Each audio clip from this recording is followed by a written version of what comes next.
Pemirsa Keadilan TV, hari ini kita mendapat tamu, sahabat kita, waras dari caleg DPR RI dari Jawa Barat, ya kan, dari Jawa Barat.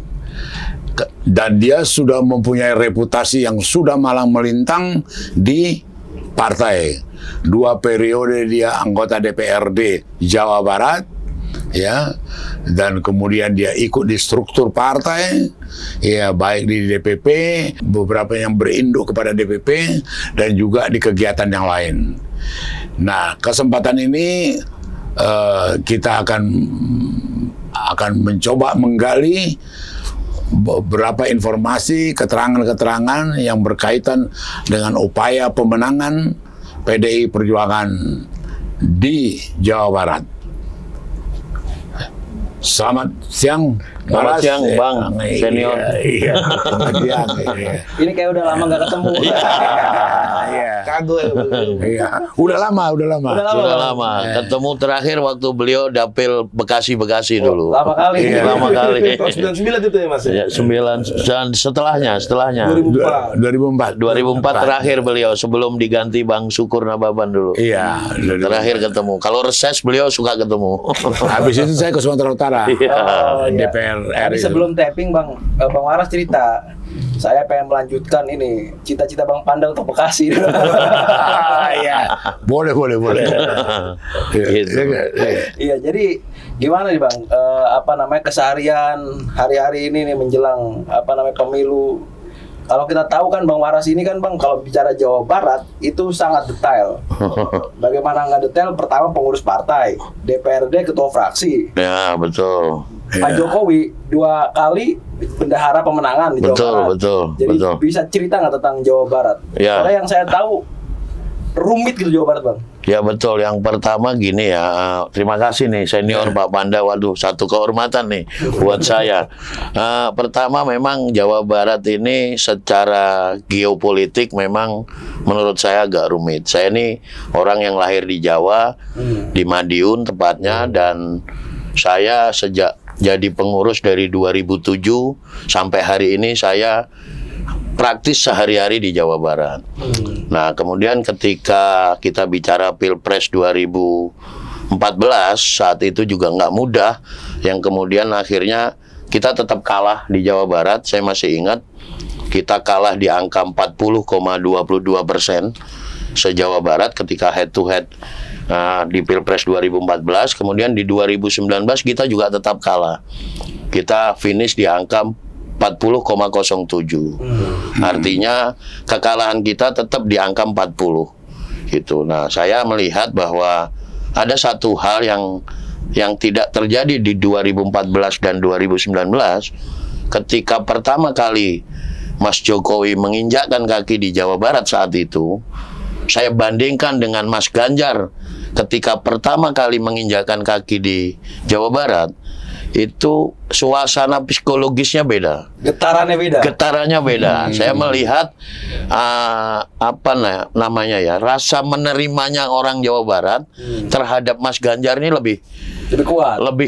Auranya lebih kuat. Mungkin ya, kalau saya pelajari selama saya hampir 15 tahun lebih keliling Jawa Barat, memang penduduk Jawa Barat itu seneng orang yang model-modelnya priayi, yang klimis, yang enak dilihat, yang humble, salah satu contohnya kan Mas Ganjar ini kan good looking juga gitu, enak dilihat, senyum, ramah. Nah, ini yang sebetulnya disukai orang Jawa Barat, sehingga di pemilu 2024 ini, baik pileg maupun pilpres, saya punya keyakinan lah. Artinya kita akan bisa finish lebih baik dari pilpres sebelumnya. Itu saya yakin betul. Iya. Jadi Gitu. ada tagline beliau, Pak. Yang waras pilih Ganjar, yang pilih Ganjar waras. Paten. Jadi kalau nggak milih Pak Ganjar nggak waras, Pak. Iya. Nah, saya lanjutkan. DPT kita ini Pak Panda di Jawa Barat ini sekarang hampir 35 juta. Iya. Nah, kemudian 35 juta itu tersebar di 27 kabupaten kota. Iya. Nah, sebetulnya sederhana. Basis kita tuh adanya di Pantura. Yang saya maksud Pantura itu Cirebon, Indramayu, kemudian Majalengka, Sumedang, Subang, masuk ke Purwakarta, Kerawang, Bekasi, kemudian kita tarik lagi sampai Kabupaten Bogor. Dari daerah yang saya sebutkan tadi Pak Panda, itu total DPT-nya hampir 18 juta. Dari daerah-daerah yang tadi saya sebutkan. Nah, kalau DPT-nya ke Jawa Barat secara keseluruhan adalah 35 juta, maka ini sudah 50% dari DPT seluruh Jawa Barat. Nah, sementara kita punya kekuatan Sumedang itu P3. Majalengka Subang itu PDI Perjuangan. Indramayu, Cirebon PDI Perjuangan. Kita tinggal membereskan Purwakarta, Kerawang, Bekasi, ditambah kota Bekasi, Depok dan Bogor. Kalau kemudian semua kekuatan kita kerahkan di jalur ini, itu sama juga kita sudah menang 60% Jawa Barat. Sehingga kita nggak perlu tenaga kita habis, misalnya ya kita tahulah daerah selatan Sukabumi, Cianjur, Tasik, Garut, Ciamis itu dalam histori pun kita tahulah Islam garis keras dan lain sebagainya. Dulu juga DITI hidupnya di sana. Artinya sebetulnya kalau hitung-hitungan sederhana kita bisa memenangkan Jawa Barat. Kan nggak mungkin Bandung Raya itu kita juga nggak punya suara, karena itu daerah yang melek digital, melek media, sehingga saya yakin betul masyarakatnya akan memilih orang yang kemudian bisa menjual program visi misi yang baik untuk bangsa dan negara kita ke depan. Gitu. Jadi dari segi tadi saya tertarik dengan histori tadi yang dikatakan. Sebenarnya kalau ditarik jauh mengenai histori, yang menjadi ideolog, keyakinan dan paham daripada PDI sendiri mengenai Marhaenisme itu di Jawa Barat. Jawa Barat, betul. Dan kemudian Soekarno berkembang intelektualnya dan pergerakannya sewaktu dia mahasiswa di ITB, betul. Dan dia dibesarkan jadi sebenarnya untuk PDI Perjuangan yang ada di wilayah di luar Jawa Barat sudah bisa cemburu. Iya loh. Ya, betul. Dan bisa mereka lebih marah lagi kalau tidak menang gitu loh. Jadi kalau mau ngomongin Jawa Barat kayak pulang ke rumah gitu ya. Iya. Jadi Waras ini dan CS dan semua gengnya di Jawa Barat itu apapun ceritanya harus menang. Betul. Artinya kalau lihat ini pertanggungjawaban moral aja nih. Betul. Pertanggungjawaban moral gitu loh. Dan kemudian juga artinya ideologi yang diapakan oleh PDI Perjuangan, keyakinan politiknya dan sebagainya, ya cikal bakal apanya itu dari Jawa Barat gitu loh.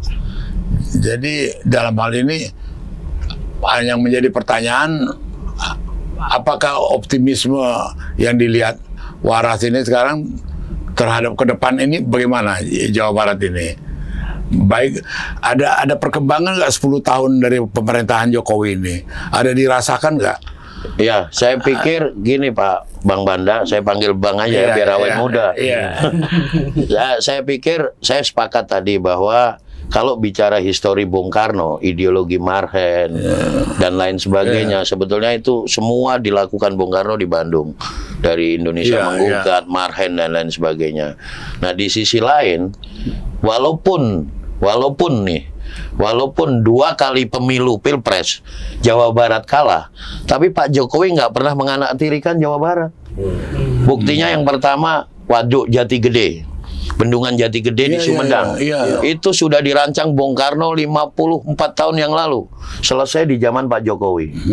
Kemudian yang kedua, jalan tol Cisundawu yang menghubungkan Bandung dengan tol Cipali. Itu kalau bukan zaman Jokowi, mimpilah bisa selesai. Dan itu tunnel terowongan terpanjang di Indonesia saat ini. Yang ketiga, karya Jokowi Pak Jokowi yang paling fenomenal adalah kereta cepat. Kalau dipikir ngapain pemerintah buang-buang duit segitu besar? Spektakuler. Itu kalau bukan menghargai Bandung dan masyarakat Jawa Barat, untuk apa?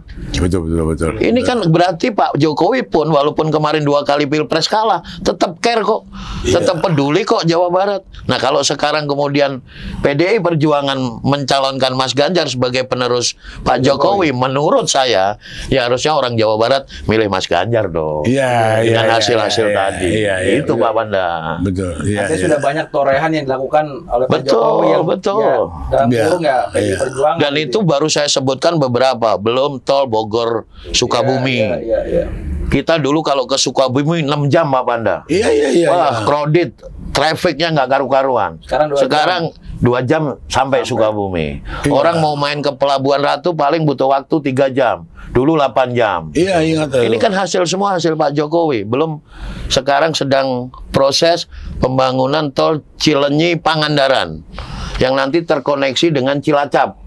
Maka orang yang pulang ke Jawa besok tidak hanya lewat Cipali Pantura, bisa lewat Bandung, Cilenyi, Pangandaran, Cilacap, Jogja. Ini on progress sedang dibangun oleh Pak Jokowi. Nah ini masyarakat harus tahu gitu. Ini yang dihasilkan oleh pemerintahan Pak Jokowi selama 2 periode. Walaupun 2 kali pilpres Pak Jokowi kalah di Jawa Barat. Kira-kira begitu Pak Panda. Aku jadi teringat keteranganmu ini seperti keterangannya Gubernur NTB. Walaupun di sana kalah Jokowi, mereka tidak memilih Jokowi dan segala, tapi perhatiannya Jokowi kepada NTB gitu loh. Artinya yang disampaikan Waras ini memang itu gayanya Jokowi gitu. Yang nggak tebang pilih lah gitu. Ini aja harus dibangun. Betul. Ini kalah nggak usah dibangun lagi. Enggak lah. Bagi saya yang paling fenomenal adalah kereta cepat. Ketika proses sampai dengan penyelesaian itu dari mulai pembebasan lahan, pembangunan, kritiknya kan luar biasa. Dana yang terus membengkak dan lain sebagainya, itu luar biasa. Tapi kan Pak Jokowi strike bahwa ini harus selesai apapun taruhannya. Yang menikmati siapa? Orang Jawa Barat, bos. Kalau besok Jawa Barat nggak milih calonnya PDI Perjuangan, aneh buat saya. Gitu Pak Panda. Tadi Mas Waras kan ada mengatakan nih, kalau misalnya kemarin kan 2019 masih 40%. Kalau kita 2024 ini PDIP ini menang di Jawa Barat lebih dari 50%. Ya kan Mas? Salah satu itu di 3 daerah tadi itu. Bekasi, Karawang, sama Purwakarta. Nah ini kebetulan Mas Waras juga lagi di sana. Di sana nih. Pertama kali nih Mas. Ini gimana ceritanya nih Mas? Ya saya kan 2 kali di provinsi, kemarin dapil saya Bekasi Depok. Alhamdulillah suara saya kemarin 2014 61.000 suara pribadi. 2019 suara saya 87.000. Nah karena saya melihat secara kepartean Bekasi, Karawang, Purwakarta ini makin turun. Nah, ketika saya diizinkan sama DPP partai untuk maju ke DPR RI, maka saya pindah dapil. Dan saya ketika mengisi form Pak Panda, hanya satu opsi. Jabar 7, Bekasi, Karawang, Purwakarta. Saya nggak isi pilihan lain. Walaupun sebenarnya saya pengennya awalnya pulang kampung ke Madiun, dapilnya Pak Mindo. Tapi kan nggak boleh ninggalin Jawa Barat. Ya akhirnya saya pilih Jabar 7. Nah, Jabar 7 ini DPT-nya hampir 5 juta. Bekasi, Karawang, Purwakarta itu total hampir 5 juta. Saya yakin partai bisa menang dan Mas Ganjar bisa menang. Saya akan segala cara saya lakukan untuk memenangkan. Artinya kalau 3 daerah ini menang, kemudian Pantura itu memang sudah dikuasai PDI, Subang, Majalengka, Sumedang, Cirebon, Indramayu, maka kita tinggal kerja keras di Depok dan Kabupaten Bogor. Daerah pemilihanmu itu berapa DPR kita? DPR RI sekarang? Kursinya 10, kita hanya 1 kursi. Satu dapat? 1 dapat. 2014 2. Oh. Turun satu. Turun satu, Iya, turun iya, satu, turun satu. Dengan ada Mas Waras tambah 5. Iya dong. Ya minimal 2. Syukur-syukur kalau salah hitung jadi 3 gitu. Saya yakin bisa lah. Saya yakin Tapi bisa. kan di sana banyaknya kan orang-orang yang ini, Pak, pendatang, kan Ya. pabrik-pabrik kan. Ya saya sih yakin begini karena kan Bekasi, Kerawang ini kan daerah yang heterogen, Pak Banda. Orang Bataknya saja saya hitung hampir 150.000 kepala keluarga. Orang Jawa itu hampir 1,2 juta. Nah, nama saya kebetulan Waras Wasisto, nama Jawa. Jadi mudah-mudahan nggak susah lah gitu. Kira-kira begitu. Nama saya nama Jawa, belum nama Jakarta. Jadi nama saya Waras Wasisto.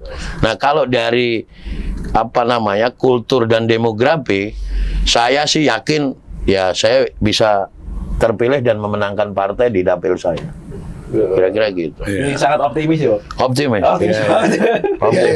Optimis. Tapi kenapa nyasar ke Jawa Barat, Bang? Ya, ada nggak cerita ini? Ya, saya ini kan bukan anak siapa-siapa. Kebetulan saya lahir di Madiun, tepatnya di Caruban. Nah, 89 saya lulus SMA. Kebetulan saat itu diterima di PMDK Pak Panda saat itu di IPB Bogor. Saya hijrah ikut bibi saya di Bekasi Kota, tepatnya di Kranji. Dan setelah mau daftar ulang, saya sakit hampir mau mati. Saya hampir mau mati, akhirnya saya sudah nggak berpikir meneruskan kuliah di IPB. Saya sembuh, 2 tahun saya sakit. Dan di Bekasi itu kebetulan ada pabrik Tongyang dulu. Pabrik Reebok, sepatu Reebok di pinggir Kalimalang di Tambun. Itu karyawannya habis hampir 12.000. Dan GM-nya saat itu orang Madiun. Nah, begitu saya sembuh sakit, namanya Pak Sumardi, Mas Waras sudah ikut kerja aja. Akhirnya ya saya kerja di situ, saya jadi karyawan. Saya masuk di situ tuh tahun 92. Setahun saya kerja di pabrik itu ada pemilihan SPSI, Pak Banda. Nah, namanya kita orang Madiun kan, dari dulu orang Madiun berani-berani kan. Tarung aja saya daftar ikut pemilihan. Dan saya terpilih. Jadi ketua SPSI di situ, di PT Tongyang. Nah, ketika Tongyang itu tutup 2011, itu karyawannya masih di angka kurang lebih 11.000. Dan itu semua tinggal di Kabupaten Bekasi. Makanya sekarang saya percaya diri, saya udah punya modal. Teman-teman saya dulu 11.000, kira-kira gitu. Nah, dari situ saya terpilih jadi ketua di SPSI di Kabupaten Bekasi. 2002 terpilih jadi ketua Serikat Buruh se-Jawa Barat. 2007 ketemu almarhum Pak Taufik Kemas. Saya masih ingat bulan Juni tanggal 7 hari Jumat. Udah ikut PDI aja Ras, dan saat itu juga saya jawab siap. Begitu. Berarti ikut PDI tahun 2007. 2007. Nah, ini ada cerita khusus nih Pak Banda. Ketika saya ditanya Pak Taufik Kemas saat itu 2007, teman sebangku saya di Madiun sudah ketua DPRD dari PDI Perjuangan. Namanya Yohanes Restu Nugroho. Sekarang anggota DPRD Jawa Timur. Jadi saya ketika ditanya Ras ikut PDI nggak mikir lagi, wah Restu aja udah ketua dewan gitu. Kira-kira gitu. Jadi sejarahnya kira-kira begitulah. Pak Mindo tahu itulah cerita itu. Pak Mindo kan dapilnya di Madiun gitu. Dari situlah Musda 2010 saya jadi wakil ketua, 2014 nyalek terpilih jadi ketua praksi 5 tahun, Musda 2015 jadi bendahara sampai 2020 Musda saya karena saya punya niat untuk ke DPR RI, ya sudahlah regenerasi. Saya udah 15 tahun ngurusin Jawa Barat dan akhirnya saya ikut di salah satu departemen hari ini di DPP partai, dan alhamdulillah saya diizinkan nih ke DPR RI gitu Pak Banda. Terus waktu ketemu Pak Taufik di mana itu Mas Waras? Saya waktu itu dipanggil melalui Mas Darmono ya. Mas Darmono itu saat itu sehari-hari selalu sama almarhum Pak Taufik. Saya dipanggil ke Tengku Umar, sampai nanya juga ya, Tengku Umar itu di mana, dipandu. Akhirnya menjelang maghrib, saya sampai Tengku Umar, duduk di teras, terus sempat ketemu ibu juga saat itu. Ya? Oh, ya udah Ras, ikut kita ya, gitu. Ya karena saya orang Madiun, ya saya nggak perlu cerita Madiun seperti apa lah ya, kalau zaman dulu keluarga saya juga ngalami lah diintimidasi ketika Orde Baru dan lain sebagainya. Dan saat itu teman SMA saya, bahkan teman sebangku yang namanya Yohanes Rastu Nugroho, dia Katolik, itu udah jadi ketua DPRD Madiun. Sehingga saat itu saya nggak berpikir 2-3 kali lah, langsung iya. Dan 2 minggu setelah itu saya dipanggil lagi ke lapangan Ros, ke pom bensin. Saya juga kaget, tiba-tiba sama almarhum Pak Taufik, Ras, ini mobil, ini BPKB-nya, ini STNK-nya, ini kamu pakai buat keliling ngurusin Jawa Barat. Saya dikasih mobil saat itu. Nah, dari situlah saya dititip di Pak Rudi Harsa saat itu sambil menunggu musda di Departemen Buruh Tani dan Nelayan. Nah, ketika musda 2010 di Kuningan, saya masih ingat, saya belum peserta, tiba-tiba saya dipanggil datang ke Kuningan dan ternyata diumumkan saya menjadi salah satu wakil ketua di PDI Perjuangan Jawa Barat. Itulah awalnya. Iya. Tapi sekarang udah nggak di struktur partai lagi? Sudah nggak. Saya sekarang di salah satu direktorat di DPP. Direktorat Bidang Pariwisata di Bu Yanti Sukamdhani. Saya dengan Mbak Ita yang Wali Kota Semarang, dengan Mbak Fauziah, sama satu lagi dengan Pak Santo. Jadi ada 4 orang lah di Direktorat Pariwisata. Kira-kira gitu. Bang, Jawa Barat itu kan tadi Abang udah jelasin ya, Jawa Barat tuh keras gitu ya. Kalaupun ada Islam garis kanan misalkan, DKI dan sebagainya. Apa itu akhirnya menjadikan tagline Abang ada toleransi dan sebagainya? Ya, saya pikir gini ya. Dulu kan terkenal banget bahwa Jawa Barat ini salah satu provinsi yang intolerannya tinggi. Betul. Nah, tentu menjadi pekerjaan semua pihak, terutama para kader PDI Perjuangan yang yakin betul bahwa Pancasila ini ya bagi bangsa kita ini segalanya gitu. Saya boleh cerita, saya pernah zaman saya jadi serikat buruh, saya mewakili Indonesia kursus leadership di Singapura 3 bulan. Waktu itu se-Asia Pasifik 1 negara 1 orang, dan saya terpilih dari Indonesia 2012. Dalam konteks diskusi, teman-teman dari Bangladesh, Afghanistan, dari India itu selalu bertanya, lu hebat ya, kira-kira begitu. Indonesia itu sukunya banyak, agamanya banyak, tapi lu punya Pancasila gitu. Yang nggak pernah ribut, nggak pernah berantem, nggak pernah macem-macem. Bahkan teman saya yang dari Bangladesh itu, saya masih ingat namanya Muhammad Jangir Alam, itu tiap malam ke kamar saya hanya diskusi Pancasila. Dan ternyata 2 tahun kemudian saya baca berita, dia nyalon Perdana Menteri di Bangladesh saat itu. Oh, saya kaget. Ini yang biasa minta rokok ke kamar gua nih, calon Perdana Menteri Bangladesh. Ini cerita benar saya. Akhirnya ya sudahlah, akhirnya sering email-emailan. Jadi intinya gini lah, bahwa Pancasila ini luar biasa bagi kita, bagi keyakinan saya ya. Mudah-mudahan juga keyakinan semua anak bangsa bahwa ini given dari Allah yang luar biasa. Bayangkan kalau kita nggak punya Pancasila gitu. Jadi apa republik ini? Gitu. Carut marut nggak karu-karuan. Nah, setelah itu makin mateng saya 2013 oleh Pak Taufik Kemas diberangkatkan Lemhanas 2013. Jadi pemahaman saya tentang keindonesiaan kita, kebangsaan, NKRI makin lengkap lah, makin lengkap. Ya, itulah perjalanan. Tapi dalam konteks Jawa Barat, misalnya tadi Bang pada singgung sejarahnya PDI Perjuangan, lahir ideologi di sana, Bung Karno dan sebagainya. Apa Bang kekurangan Jawa Barat? Kalau kita melihat cita-cita Bung Karno ya. Jadi gini, memang saya membaca sejarah itu begini. Ada 2 tokoh besar yang ada di Jawa Barat. Pertama DITI itu Kartosuwiryo. Kemudian muncullah marhainisme Bung Karno. Dan kalau kita mau jujur nih, bukan saya bangga sebagai orang Jawa, itu dua-duanya orang Jawa loh. Kartosuwiryo maupun Soekarno. Nah, kalau dalam konteks geopolitik, Jawa Barat itu sebetulnya memang terbelah antara yang kelompok lama, ini bicara historis, sama kelompok Soekarnois. Makanya bukan berarti kita nggak pernah menang. Buktinya 2014 kami menang. Kita pemenang pemilu di Jawa Barat. 2019 kita kembali kalah gitu. Artinya kalau dikerjakan dengan benar, kemudian pemahaman tentang ideologi Pancasila, tentang Marhaen, tentang Bung Karno ini sosialisasinya masif, saya pikir separuh Jawa Barat itu sebetulnya kita gitu. Artinya bukan mimpi kalau kemudian PDI Perjuangan pada saatnya nanti itu mungkin selalu setiap pemilu menjadi pemenang di Jawa Barat.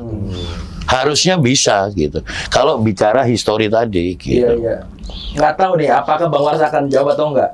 Dalam konteks Pilpres hari ini misalkan Pak Ganjar sempat misalkan bunyi ada Pak Ridwan Kamil. Apakah itu karena nggak pede soal Jawa Barat, Bang? Saya pikir harusnya pede ya. Tanpa Ridwan Kamil pun pede? Kalau saya pede. Kalau saya pede karena kita kan finish kemarin di 40 ya, terakhir itu 40,07. Artinya kalau katakanlah kita targetkan 55% aja menang, kan berarti tinggal 15% lagi.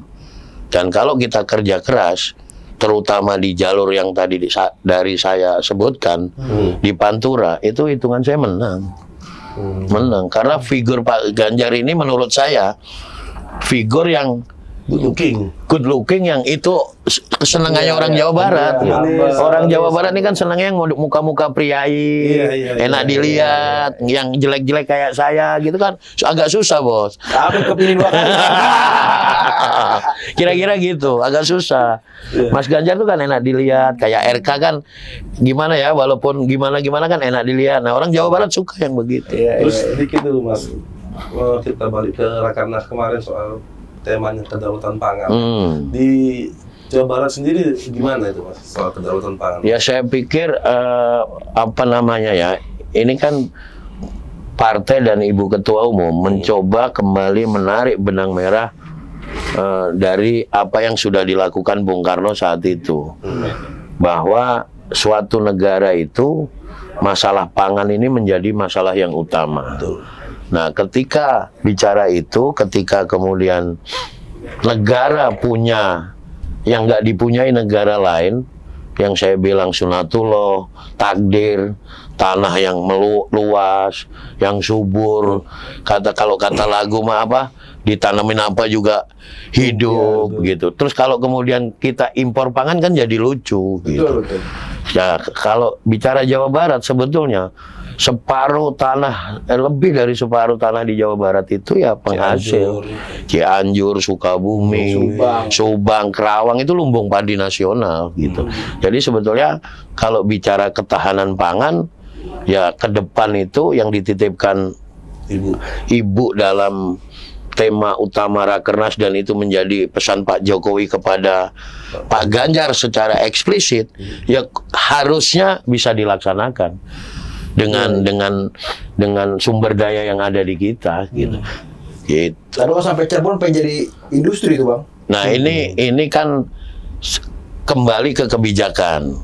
Artinya masing-masing kepala daerah itu kan penentuannya kan di rencana tata ruang yang dikenal dengan RT RW. Harusnya kepala daerah yang dari PDI Perjuangan strike soal itu, nggak ada kompromi lah. Jangan diiming-imingi pengusaha jalur hijau yang penghasil padi tiba-tiba rubah jadi industri karena dapat sesuatu. Janganlah, karena itu kan bicara ideologi, bicara keyakinan gitu. Jadi kader-kader PDI Perjuangan yang duduk di eksekutif, satu tentang Pancasila, kedua tentang kedaulatan pangan, ketiga tentang tadi rencana tata ruang, itu kan bagian perintah ideologi. Harusnya nggak ada tawar-menawar soal itu gitu.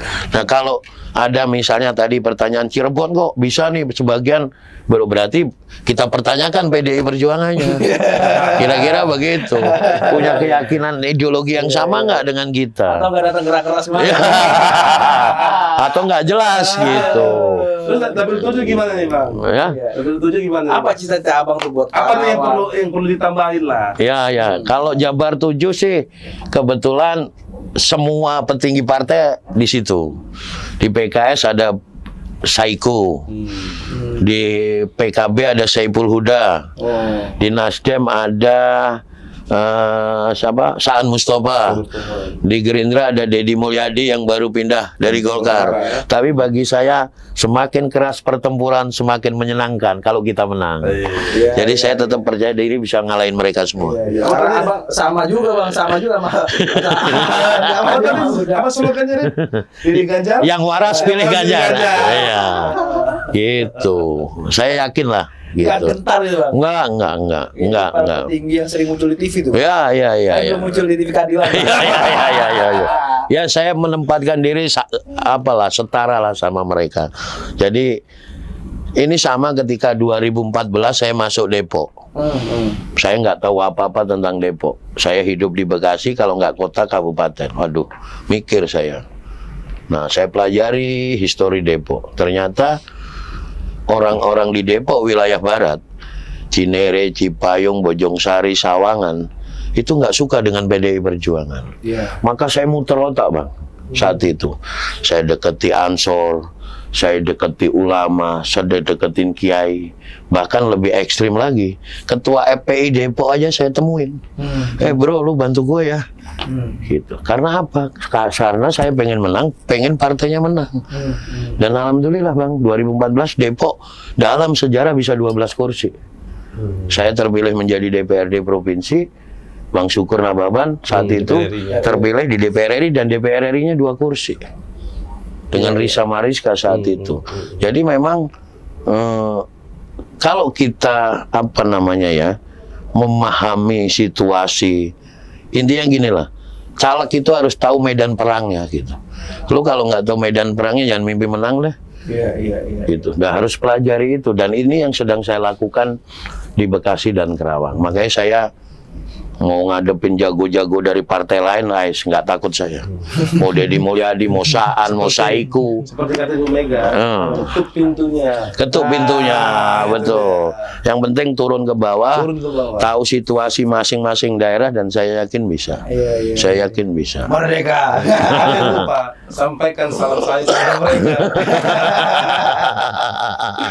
Tapi apa nih Mas, yang 10 tahun ya di DPRD ya, sekarang mau ke pusat, apa yang belum tercapai ketika di Dewan DPRD? Saya sih bersyukur ya, pencapaian pribadi saya, alhamdulillah saya lulusin anak pertama dan anak kedua saya kuliah di Bandung. Anak pertama saya di Universitas Parayangan yang sekarang udah nikah, dan dua-duanya cewek ya. Yang kedua Februari kemarin baru lulus di Universitas Pajajaran, ilmu politik, dan sekarang jadi caleg di DPRD provinsi di Jawa Timur. Terah waras ya. Terah waras karena kebetulan salah satu dapil kurang perempuan. Jadi ya sudahlah, siapa tahu ada yang bisa pulang kampung kembali ke Madiun. Tapi bukan untuk pelengkap kan? Bukan untuk pelengkap. Nah, jadi bagi saya secara pribadi itulah hasil kerja keras saya selama saya ngurus Jawa Barat dan jadi DPRD Jawa Barat. Nah, kalau dilihat dari sisi politik ya, saya sudah mengantarkan kemenangan baik Pileg maupun Pilpres di 2014. Di 2019 walaupun secara Jawa Barat hanya 40%, tapi kan Pak Jokowi menang. Coba bayangkan kalau saat itu Jawa Barat finish di 35%, maka secara nasional Pak Jokowi kalah. Itulah prestasi yang menurut saya yang sudah saya lakukan, dan saya pelaku gitu. Dan saya yakin juga para elit tahu itulah. Itu prestasi yang dan saya ingin mengukir lagi di 2019 ini. Saya berdoa Pilpresnya menang, Pilegnya menang. Dan ya saya juga berdoa saya terpilih dengan suara terbanyak gitu. Iya. Kira-kira gitu. Udah banyak banget ini apa? Saingan abang banyak banget di PDI-nya banyak ya kan. Ada artis juga bang. Iya. Ya kan nomor satu artis. Artis kan? Ya betul. Iya. Abang lawan artis kan. Mas ini lebih dari artis. Kira-kira gitulah. Iya, berarti kenapa akhirnya abang itu disukai sama buruh? Karena abang berawal dari situ. Saya betul-betul, ya gini, ada juga orang yang ngaku-ngaku dekat dengan buruh. Bagaimana dekat kalau dia nggak pernah kerja di pabrik, bos? Iya. Saya kerja beneran loh di pabrik. Saya naik motor, boncengan, udah ngalami.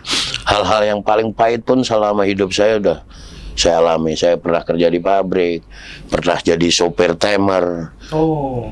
Sopir apa namanya gantiin gitu, sopir tembak, pernah jadi temer. Semua sudah pernah alami. Jadi kalau abang main ke Kranji Pondok Kopi itu, Koasi 03 itu, sama angkot 26 kalau nggak salah, yang Kranji 19 yang Kranji Celilitan itu nggak ada yang nggak kenal saya. Jadi dulu bujangan saya, masa-masa susah saya semua saya kerjakan. Sekarang masih bujangan juga, Bang. Artinya ya saya kerja keras lah untuk sampai di posisi hari ini. Gitu. Dan yakin betul ya menang. Yakin menang. Jadi tinggal berapa bulan lagi nih, Mas? Ada 3 nih, Bekasi, Kerawang, Purwakarta. Ya. Apa nih yang belum nih? Ya saya sudah optimal di Bekasi. Teman-teman lama semua sudah bekerja. Dan kebetulan para pengusaha-pengusaha yang dulu susahnya bareng-bareng semua juga peduli membantu saya. Banyak sekali di Kabupaten Bekasi. Saya sudah kerja di Kerawang hampir 6 bulan. Karena saya ingin mengembalikan Kerawang kayak zaman masa jayanya dulu. Jadi dulu sebelum Cirebon, Majalengka basis PDI Perjuangan, Kerawang sudah duluan. Kenapa Kerawang duluan? Karena bicara histori Bung Karno di Rengas Dengklok sebelum proklamasi. Nah, saya pengen mengembalikan kejayaan Kerawang, makanya dari bulan puasa, walaupun belum resmi jadi caleg, belum keluar DCS, saya sudah bekerja di Kerawang. Hampir kurang lebih 6 bulan. Sudah saya kelilingi hampir 30 kecamatan yang ada di Kerawang. Nah, saya Oktober ini mau mulai masuk Purwakarta. Ya, mudah-mudahan penerimaannya cukup bagus. Beberapa kiai ulama manggil saya, ngajak dialog, ormas. Dan saya yakin 1-2 bulan ke depan nih Purwakarta udah bisa kita beresin. Sehingga saya hakul yakin saya bisa terpilih dan saya bisa, yang paling penting, memenangkan partai dan memenangkan Mas Ganjar di Jabar 7, Kabupaten Bekasi, Kerawang, dan Purwakarta. Tapi nggak jadi Bendung lagi? Ya kalau itu urusan nanti lah. urusan nanti. Atau ada bocoran nggak kira-kira Pak Ganjar bisa menang di Jawa Barat tuh dengan cara apa? Ya kalau menurut saya itu tadi. Selain yang tadi misalkan itu, Bang. Ya, yang pertama harus sering-sering Mas Ganjar turun ke Jawa Barat. Karena secara figur, secara personal, saya melihat Mas Ganjar ini diterima gitu. Orang Jawa Barat sekali lagi ya seneng lah yang good looking itu senang. Semakin beliau sering ke Jawa Barat itu semakin membuka peluang Mas Ganjar menang di Jawa Barat. Kuncinya itu. Dan kalau bicara Jawa Barat ini bicara Pilpres kan nggak harus serta-merta bicara PDI Perjuangan gitu. Ada P3, ada Perindo, artinya ada hal-hal yang kapan Mas Ganjar sendiri, kapan dengan partai, tentu disesuaikan dengan lokal wisdomnya gitu, kearifan lokalnya. Tapi itu harus menangkan Pantura terlebih dahulu. Yang paling penting menangkan Pantura, karena itu basis kita. Kalau yang lain bonus lah. Ya, yang lain bonus. Kalau tadi dari Cirebon sampai Bogor bisa kita menangkan, itu bisa menang di atas 60%. Kenapa nggak Cianjur, terus Garut, cara Bang? Yang pertama 2 kali Pilpres, kita suaranya selalu kecil. Dan tadi irisan histori itu melekat gitu. Irisan histori itu melekat, apalagi di Garut, Tasik. Ya kalau istilah saya ya, bercandanya saya, lu bawain uang 1 tronton juga nggak jadi suara gitu. Ya lebih bagus yang pasti-pasti aja gitu. Kira-kira begitu. Saya pengalaman itu. Saya pengalaman betul tentang itu, karena saya bendahara partai. saya juga bendahara Pilpres saat 2019. Jadi saya tahulah mana yang kemudian gerakan kita menjadi suara, kemudian mana yang akhirnya membuang-buang energi, nggak jadi apa-apa, walaupun kita tetap kalah. Tapi menjaga untuk tetap kalah tidak turun dari 40 itu susahnya luar biasa. Luar biasa. Bisa spill Bang, anggaran kemarin habis berapa Jawa Barat Bang? Wah, kalau hitungannya saya lupa ya. Yang jelas kalau saksi aja, saksi Pilpres dan saksi Pileg itu dikalikan aja 14, seingat saya ya, 14 miliar kali 2. Berarti 28 miliar untuk saksi aja, belum untuk yang lain. Se-Jawa Barat itu? Se-Jawa Barat. Jadi ya memang ini menurut saya daerah pertempuran yang sesungguhnya. Sehingga kalau kita menang di Jawa Tengah, Jawa Timur, terus kemudian ditambah menang di Jawa Barat, maka selesai sebetulnya pertarungan. Satu putaran. Yakin? Aku yakin Mas. Yakin. Saya yakin. Tapi ngerokok aja. Menang ya. Saya yakin. Terakhir Bang, apa yang pengen Abang sampaikan ke ke footer Abang nih? Sekarang nih. Kalau untuk teman-teman masyarakat, saudara-saudara saya, teman-teman saya di Dapil Jabar 7, Bekasi, Kerawang, Purwakarta, pertama saya ingin sampaikan bahwa terutama anak-anak muda, saya bisa di titik sekarang ini, saya bukan anak siapa-siapa. Saya kerja keras dari mulai SD, SMP, SMA, sampai lulus, sampai hijrah ke Jakarta. Akhirnya saya kerja keras, sambil kerja, sambil kuliah, dan akhirnya saya bisa seperti ini. Yang paling penting adalah mimpilah setinggi-tingginya, taat patuh kepada kedua orang tua, kerja keras, maka mimpimu akan tercapai. Dan saya bisa buktikan itu. Saya ini berangkat ke Jakarta hanya modal ijazah sama kolor. Saya bisa seperti sekarang ini. Jadi untuk menjadi siapa-siapa tidak harus anaknya siapa-siapa. Itu kuncinya. Terima kasih. Mantap.